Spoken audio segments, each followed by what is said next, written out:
Je me souviens encore du claquement de la porte moustiquaire derrière lui. Ce n'était pas un claquement brutal, pas vraiment. Plutôt ce grincement lent et hésitant qui vous laisse une seconde pour changer d'avis avant de se refermer pour de bon.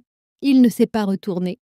Il a simplement traversé la terrasse, descendu les 3 marches que j'avais balayées ce matin-là et rejoint sa voiture comme s'il sortait d'une boulangerie, pas de la maison de sa mère.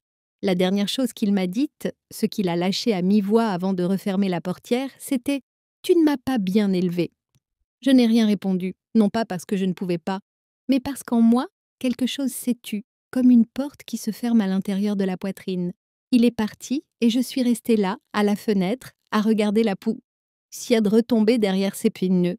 C'était la dernière fois que j'ai vu mon fils. Je m'appelle Margot. J'ai 74 ans et je vis seule dans la même maison que j'ai achetée avec mon mari en 1973 à Saintes, en Charente-Maritime. Lui, il est parti depuis longtemps. Mon fils aussi, à sa manière. J'ai toujours été discrète, de celles qui ne font pas de vagues. J'ai gardé mes douleurs bien pliées, rangées derrière les sourires, les gratins partagés et les cartes d'anniversaire envoyées pile à temps. Mais aujourd'hui, je vais dire la vérité, pas pour blâmer, ni pour obtenir justice, juste pour arrêter de faire semblant. Parce que quand un homme dit à sa mère qu'elle a échoué, il ferait bien d'être prêt à entendre l'histoire qu'elle a portée toute sa vie. Les années les plus dures de ma vie ont commencé dans une cuisine qui ne réussissait jamais à rester chaude. C'était la Vive 1980, l'année où le père de Julien est parti. Je m'en souviens non seulement pour le silence qu'il a laissé derrière lui, mais aussi parce que la chaudière est tombée en panne la même semaine et je n'avais pas les moyens de la faire réparer. Je m'enroulais dans mon manteau pendant que l'eau du thé refroidissait trop vite, assise à cette vieille table, espérant que le froid n'atteindrait pas sa chambre. Cette cuisine m'a tout appris. Comment faire durer une boîte de lentilles sur 3 repas? Comment reconnaître la faim quand on donne son assiette à son enfant sans hésiter? Et surtout, comment avaler la solitude sans bruit pour que personne ne l'entende raisonner? Julien avait 8 ans quand son père a disparu. Il n'y a pas eu de lettre, aucun signe. Un vendredi après-midi, il a dit qu'il avait besoin de prendre l'air. Et le lundi matin, la banque m'appelait à propos d'un crédit à la consommation que je n'avais jamais signé. Je me souviens être restée assise par terre, à côté du combiné encore tiède, à me demander comment j'allais payer le fioul, les courses, le voyage scolaire de mon fils. J'ai fini par vendre mon alliance pour tenir jusqu'à la fin du mois. Julien n'a jamais su. Il n'a pas su non plus que j'ai vendu ma machine à coudre pour ses lunettes ou que je marchais 4 kilomètres sous la pluie, parce que la voiture ne démarrait plus et qu'il n'y avait personne à appeler. Tout ce qu'il savait, c'est qu'il y avait de la soupe chaude sur la table et des vêtements propres sur sa chaise. On dit souvent qu'il faut tout un village pour élever un enfant. Moi, je n'avais personne. Mes parents étaient partis depuis longtemps et mes quelques amies ont disparu au fil des mois, quand elles ont compris que je n'avais plus rien à offrir en retour. Je faisais les ménages le matin dans un hôtel près de la gare, puis je repassais du linge le soir pour quelques voisines. Parfois, je restais debout si longtemps que mes jambes me brûlaient, mais je tenais bon parce que je n'avais pas le choix. À cette époque, je ne me voyais pas comme une femme forte, juste comme une mère. Et quand on aime son enfant à ce point-là, on ne compte pas les sacrifices. On avance. Je gardais un petit carnet dans le tiroir de la cuisine. J'y notais chaque dépense, chaque bon de réduction, chaque euro trouvé. Quand les pages devenaient trop pleines de rouge, je les arrachais, comme si cela allait effacer les dettes. Mais ce carnet contenait aussi les petites victoires de Julien. Sa première poésie apprise par cœur, la carte de sa maîtresse qui disait qu'il était doux et appliqué le jour où il est rentré avec une médaille de course. Ces souvenirs-là, je les relisais les soirs où le silence était trop lourd. Je ne lui ai peut-être pas offert une enfance facile, mais je lui ai offert une maison où les factures étaient payées par pur acharnement. C'est dans cette cuisine glaciale que je lui ai montré ce qu'était la survie. Je n'aurais jamais cru qu'un jour il me dirait que ce n'était pas suffisant. Il est parti un mardi. Il ne pleuvait pas, il ne faisait pas particulièrement froid. Le ciel était simplement gris, comme en attente de quelque chose qui n'arriverait pas. J'étais rentrée du marché, les sacs encore à la main, quand j'ai vu la valise posée près de la porte. Au début, j'ai cru qu'il partait pour un déplacement. C'est ce qu'il disait souvent quand il voulait éviter une dispute. Mais cette fois, il n'y avait pas de billets de train sur la table, pas de mots griffonnés à la hâte. Juste une tasse de café à moitié vide et cette valise, fermée comme un point final. Il n'a pas dit au revoir à Julien. Il ne l'a même pas attendu à la sortie de l'école. C'est ça qui m'a brisée, bien plus que les dettes ou les mensonges. J'aurais pu encaisser la trahison. J'aurais pu avaler l'amertume, me relever, mais laisser son fils sans un mot, sans une explication, c'était impardonnable. À Julien, j'ai dit qu'il devait s'absenter, qu'il avait besoin de réfléchir. Il m'a regardé sans trop comprendre. Il n'a pas pleuré. Il m'a juste demandé s'il enverrait une carte postale. J'ai dit peut-être. J'ai cru que mentir, c'était le protéger. Mais la vérité ne disparaît pas. Elle attend son heure. Les semaines suivantes sont devenues une sorte de manège flou. J'envoyais des CV, je comptais les pièces de monnaie, je faisais des soupes d'épluchures. L'hôtel m'a proposé un poste à plein temps, de nuit. C'était épuisant, mais c'était ça ou rien. Je déposais Julien à l'école, je dormais 2 heures, puis je repartais. Je ne me souviens plus des détails, seulement du rythme. Travailler, rentrer, se taire, recommencer. Je n'ai plus jamais eu de nouvelles de mon mari. Pas une lettre, pas un appel. Disparu comme seuls les lâches savent le faire. Plus tard, j'ai découvert qu'il avait vidé notre compte en banque avant de partir. Mais je n'ai pas eu la force d'être en colère. Je n'en avais pas le luxe. Tout mon corps, toute mon énergie, tout mon cœur était consacré à tenir debout, coûte que coûte. La rage est venue plus tard, quand Julien m'a posé ses premières vraies questions, quand j'ai compris que j'allais devoir continuer à l'élever, seule, avec une moitié d'histoire et un trou dans le cœur. Je ne voulais pas qu'il pense du mal de son père. Alors j'ai gardé le silence. Je l'ai porté comme une armure, jour après jour. Je croyais que ce genre de disparition n'arrivait que dans les journaux, dans les romans tristes qu'on lit au bord de la mer. Mais non. Parfois, l'homme que vous avez aimé vous tourne le dos et ne revient jamais. Et vous, vous devez continuer, parce que quelqu'un compte sur vous pour le faire. Julien a toujours été un enfant calme, pas timide, pas renfermé, juste attentif. Il regardait le monde comme s'il essayait de deviner son secret. Quand les autres enfants couraient dans la cour en criant, lui restait à l'ombre avec un livre ou ramassait des cailloux qu'il me montrait le soir, fier de leurs stries et de leurs formes. Il était doux, avec une sorte de tendresse fragile que je voulais à tout prix préserver. Après le départ de son père, cette douceur est devenue autre chose, quelque chose de plus silencieux, de plus lourd. Il n'a pas posé de questions, pas tout de suite. Il a juste arrêté de guetter la voiture par la fenêtre. Il n'a plus demandé si son père allait revenir. Il a continué à ranger ses affaires sans qu'on lui demande, à manger sans discuter, comme s'il avait décidé, sans en parler, de m'aider à porter le fardeau. Un hiver, il est tombé malade, une grippe carabinée. Je n'avais pas assez pour payer le médecin et la facture d'électricité.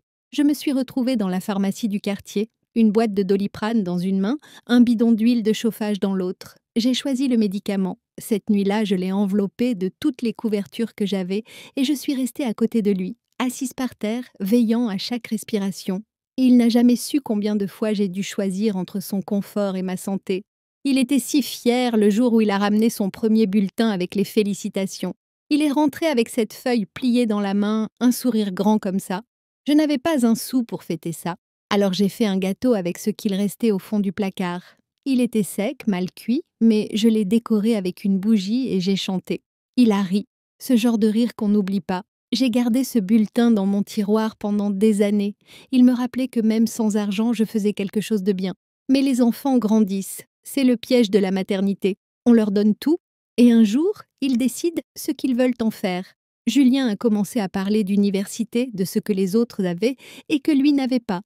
Je faisais semblant d'avoir confiance, tout en m'effondrant à l'intérieur. Je lui disais qu'il irait loin, que je trouverais un moyen.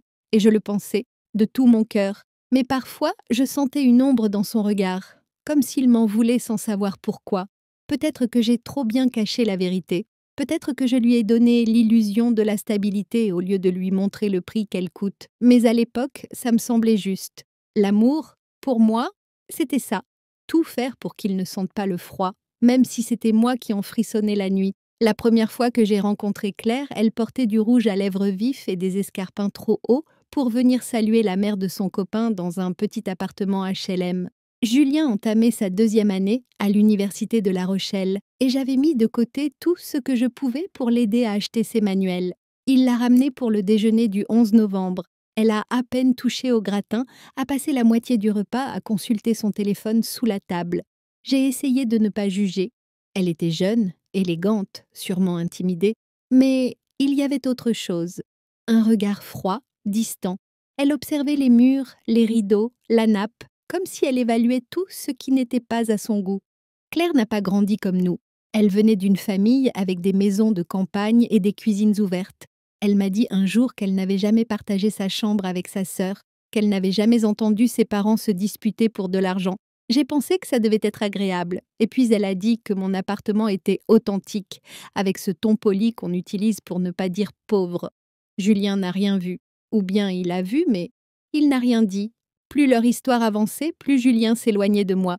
Il appelait moins souvent, trouvait toujours une excuse pour ne pas venir. Claire disait que j'étais trop rigide, que je manquais de souplesse émotionnelle. Elle me parlait de parentalité bienveillante, de psychologie positive, de limites saines. Moi, je baissais les yeux. Je me suis tue. Encore. Ils se sont mariés dans une petite église de campagne. Claire avait une robe ivoire qui valait sûrement 2 mois de mon salaire.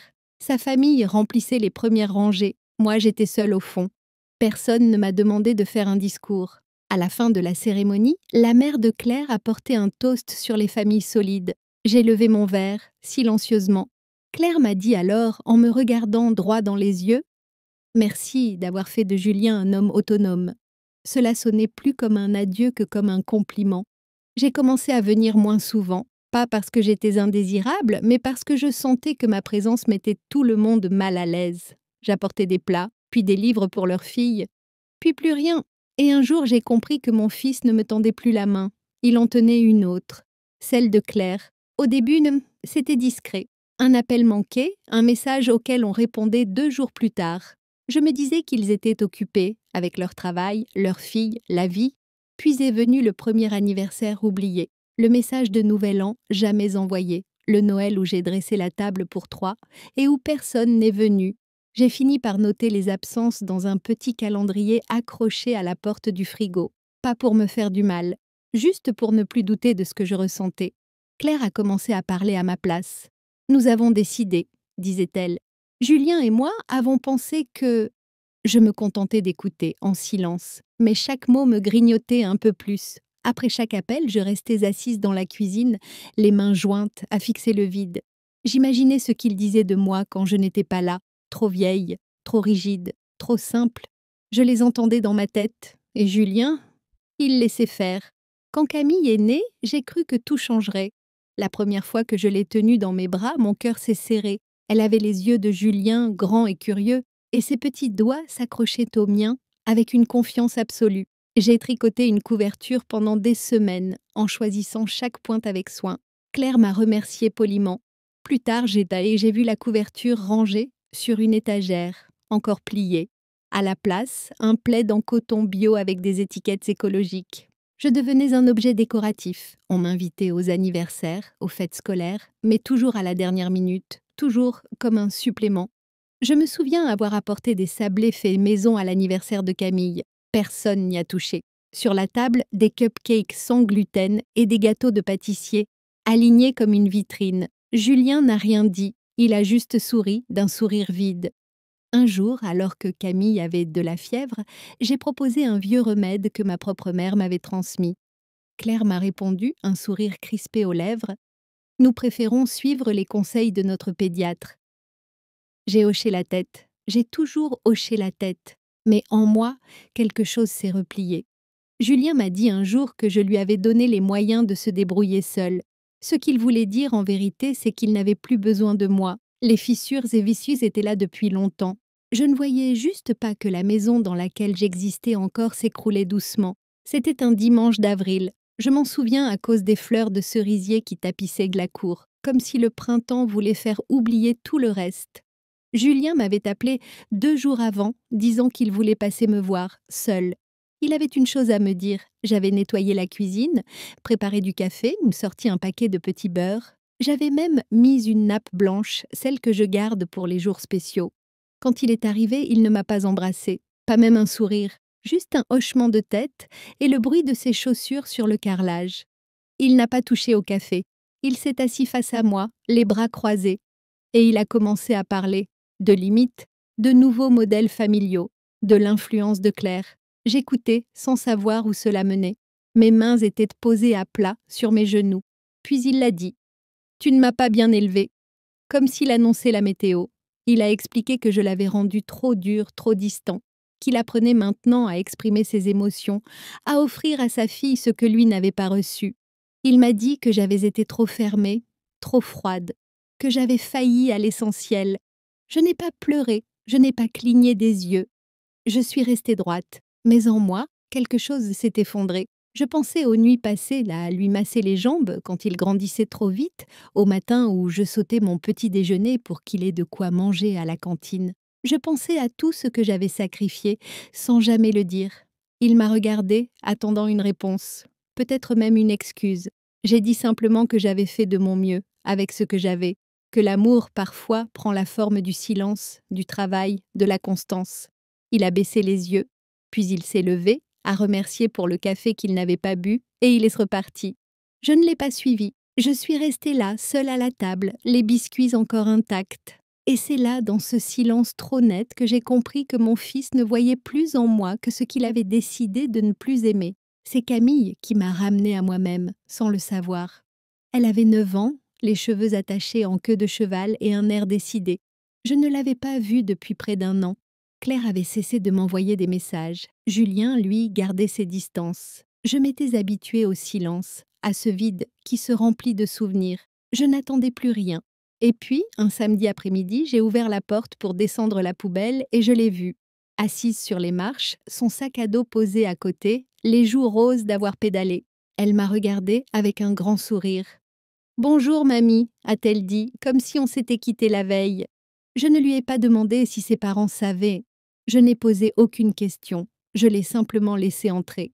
Elle s'est dirigée tout droit vers la cuisine, comme si elle n'avait jamais été absente. Je lui ai préparé une citronnade. Elle a parlé de l'école, de ses copines, de son cours de violon. Je buvais ses mots comme une source. Puis, alors que je rinçais nos verres, elle m'a lancé, sans détour. « Pourquoi tu ne viens plus à la maison ?» Sa voix était douce, mais la question frappait fort. Je me suis retournée. J'ai hésité. Et puis je lui ai dit la vérité. Pas tout. Juste ce qu'elle pouvait comprendre. Que j'avais élevé son papa seul, que j'avais fait de mon mieux, que parfois, on fait tant d'efforts pour ne pas transmettre la douleur qu'on finit par disparaître. Elle m'a écoutée, sans bouger. Puis elle a dit « Papa ne m'a jamais raconté ça ». J'ai répondu qu'on oublie parfois les morceaux d'histoire qui nous dérangent. Elle m'a serré très fort. Et là, dans ses bras, j'ai senti que quelque chose se réparait. Ce jour-là, j'ai compris que même si Julien ne voulait plus entendre ma version, quelqu'un d'autre, de plus jeune, de plus curieux, l'écoutait avec le cœur ouvert. Et que cela suffisait. Here are the French localized versions of chapters 9 through 13, continuing with emotional depth, cultural adaptation, and natural pacing, while maintaining every detail from the original narrative. Le vieux banc sous le noyer n'était plus tout à fait droit. La peinture s'était écaillée, une des jambes était bancale, et le bois craquait à chaque mouvement.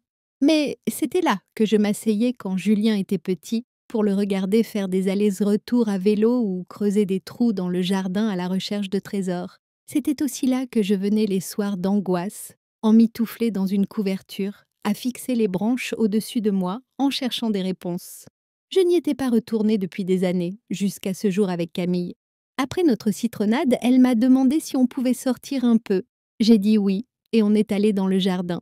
L'herbe était haute, les rosiers en friche, mais tout sentait encore un peu comme avant. Camille a marché lentement, observant chaque détail comme si elle découvrait un monde nouveau. Quand elle a vu le banc, elle s'est assise dessus avec un sourire et m'a fait signe de la rejoindre. Je m'y suis installée à côté d'elle, le bois gémit sous notre poids, mais le moment était doux. Elle m'a regardée et a demandé « C'était dur d'être maman ?» Ses yeux cherchaient une vérité, pas une jolie réponse. Alors je lui ai dit que c'était la chose la plus difficile que j'avais faite, que je n'étais pas sûre d'avoir bien fait, mais que j'avais aimé son papa plus que tout, et que parfois aimer signifie se lever quand on est épuisé, ou dire non quand on préférerait céder. Elle écoutait, attentive, sans interrompre. Je lui ai raconté comment Julien et moi ramassions des pissenlits dans ce même jardin. Comment on faisait des vœux en soufflant dessus, comme des prières silencieuses. Moi, je souhaitais toujours qu'il soit heureux, qu'il ait une vie meilleure que la mienne. Je ne souhaitais ni remerciement, ni reconnaissance. Juste qu'il soit libre. Camille a posé sa tête contre mon bras. Elle a murmuré que les adultes aussi pouvaient avoir mal. J'ai souri. On apprend juste à le cacher, ai-je répondu. Puis elle m'a demandé si son papa savait tout ça. J'ai dit qu'il le savait autrefois, mais que certaines vérités se perdent quand on veut se convaincre d'autre chose. Nous sommes restés là longtemps, à écouter le vent dans les feuilles. Elle ne disait plus rien, mais sa petite main serrait la mienne très fort. Dans ce silence, il y avait plus de tendresse que dans tous les mots qu'on m'avait refusés.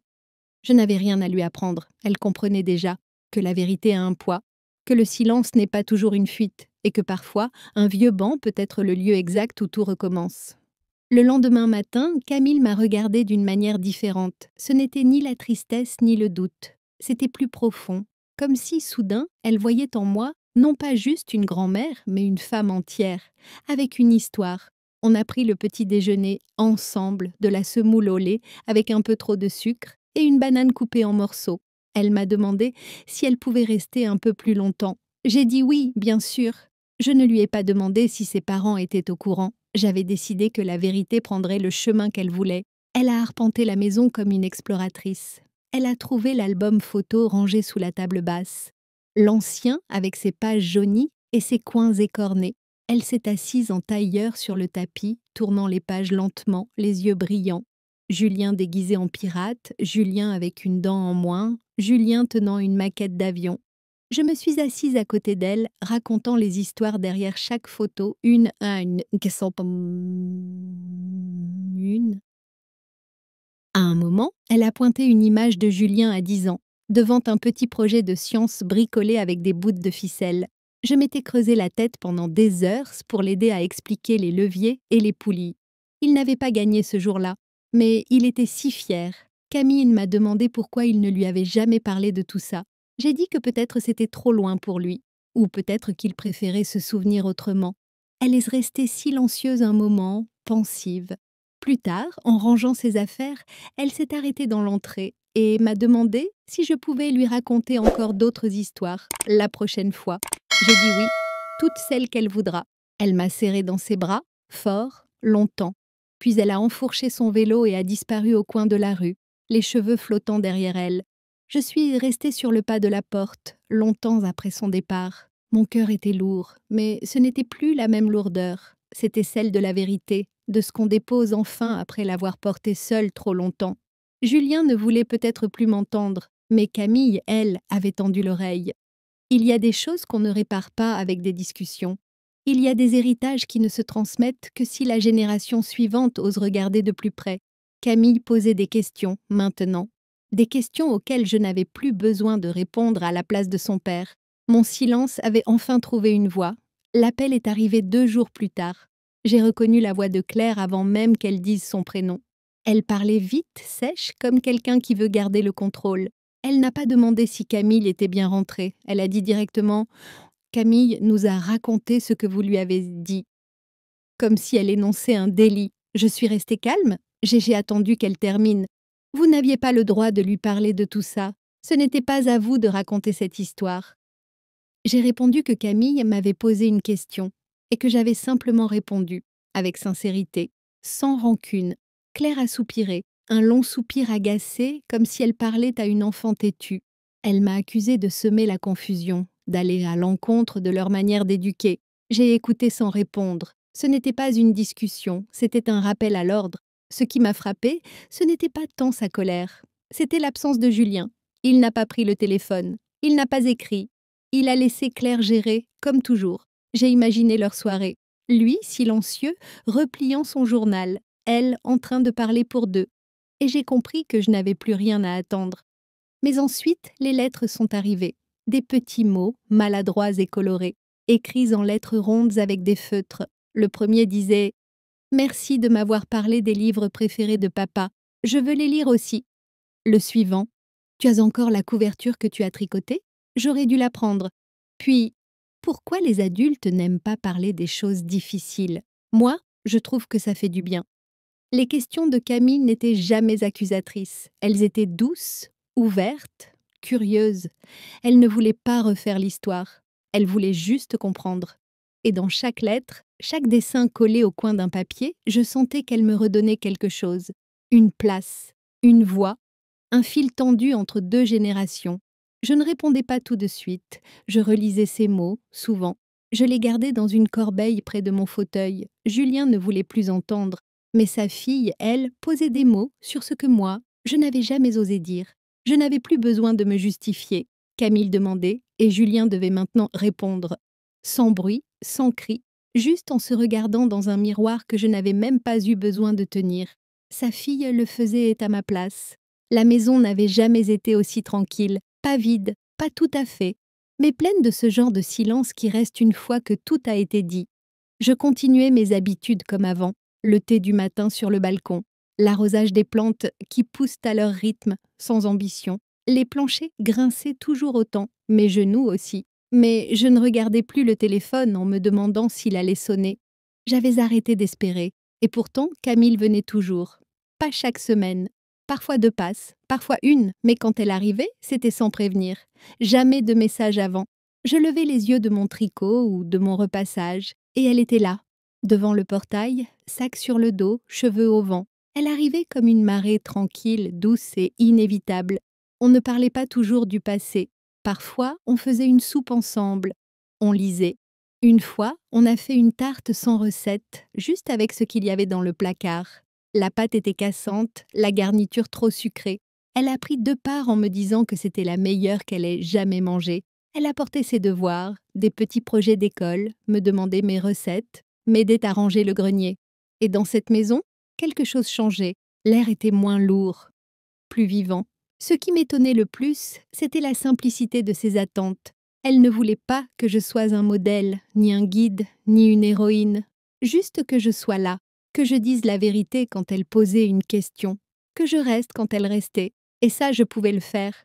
Un après-midi, elle m'a demandé si son papa me manquait. J'ai répondu que son absence me manquait, le garçon qu'il était. Celui qui pleurait quand son poisson rouge mourait. Celui qui avait peur des orages. Elle m'a dit qu'elle aimerait connaître cette version-là. J'ai répondu que peut-être, un jour, elle le verrait encore. Les visites n'ont rien réparé. Elles n'ont pas recollé les années perdues. Mais elles ont fait mieux que ça. Elles ont laissé entrer une lumière que je n'attendais plus. Camille frappait aux portes maintenant. Je n'avais plus à les ouvrir seule. Il suffisait que je reste debout et que je dise les choses. Doucement, sans bouclier. C'est curieux, ce que la mémoire garde. Pas les grandes scènes, parfois juste un regard, un bruit de pas sur le gravier, le claquement doux d'un vélo qu'on enfourche. Ce que je n'oublierai jamais, c'est le regard de Camille quand elle est partie ce jour-là, avant la rentrée scolaire. Elle s'est arrêtée sur le seuil, un pied encore tourné vers moi, et elle m'a dit « Je pense que tu es courageuse ». J'ai ri. J'ai dit que je n'avais jamais pensé l'être. Elle a souri, ses yeux sérieux. Pourtant, c'est ce que tu es quand tu racontes la vérité. Ces mots sont restés avec moi, bien après son départ. J'ai fermé la porte, me suis assise.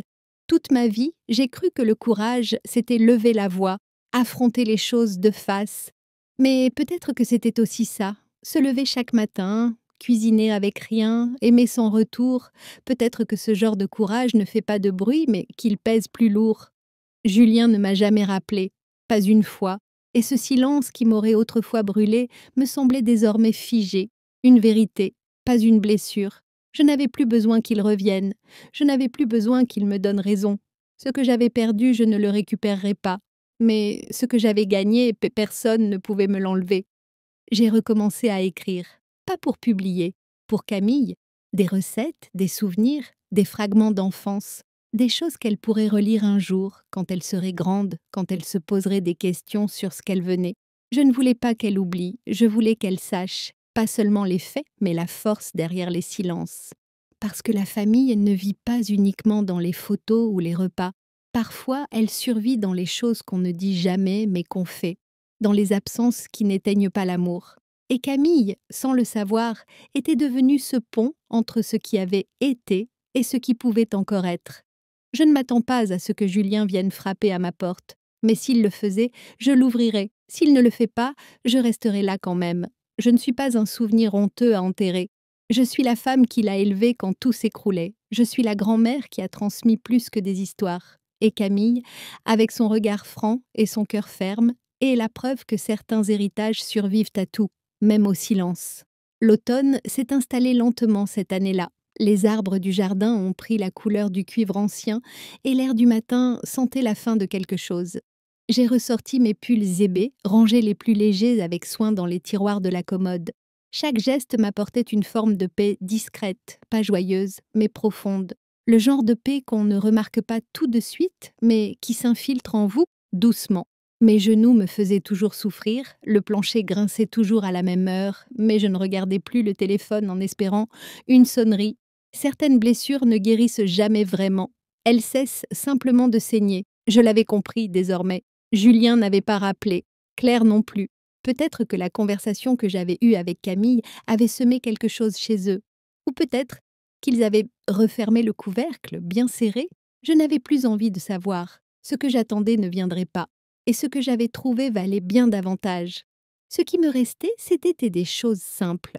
Le fauteuil, près de la fenêtre, la cuillère en bois fendu que j'attrapais toujours par réflexe. Les lettres de Camille, rangées dans une boîte tapissée de tissu, ses dessins pliés comme des trésors. Et ses visites, encore là, discrètes mais régulières. Elle connaissait ma maison par cœur maintenant. Elle ouvrait les tiroirs sans demander, hésitait entre deux thés dans l'armoire, chantonnait dans le couloir. Elle était chez elle ici, plus que je ne l'aurais cru possible. Un dimanche après-midi, on épluchait des pommes ensemble pour une tarte. Ses mains, plus sûres qu'avant, faisaient des spirales longues et fines. Elle était concentrée, appliquée. Elle m'a regardée sans lever le ton et m'a demandé « Tu crois qu'on peut changer même si on ne sait pas dire pardon ?» J'ai répondu que parfois le changement commence dans le silence, dans les petits gestes que personne ne voit. Elle a hoché la tête. C'était suffisant. Elle m'a raconté à mi-voix qu'elle avait posé des questions à son père, qu'il était resté silencieux un moment, puis qu'il avait dit qu'il ne se souvenait pas des choses de la même manière. Elle ne s'était pas disputée avec lui. Elle avait juste dit qu'elle me croyait aussi, qu'il pouvait y avoir plusieurs versions, et que ce n'était pas grave. J'ai senti mes yeux picoter, elle avait compris plus que beaucoup d'adultes, elle avait vu au-delà.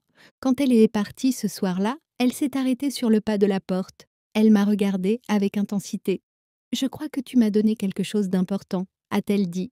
Je lui ai demandé quoi. Le vrai tableau. Même les parties tristes, comme ça je sais que c'est vrai. Après son départ, je me suis assise dans le calme, avec ces mots qui tournaient en moi. Toute ma vie, j'avais porté mon histoire seule. J'ignorais si elle serait un jour reconnue. Et maintenant, dans la trace de ses pas, je savais qu'elle l'avait été. Pas par celui que j'avais élevé, mais par celle qu'il tentait, à sa manière, d'élever. Et, d'une façon douce et simple, cela me suffisait.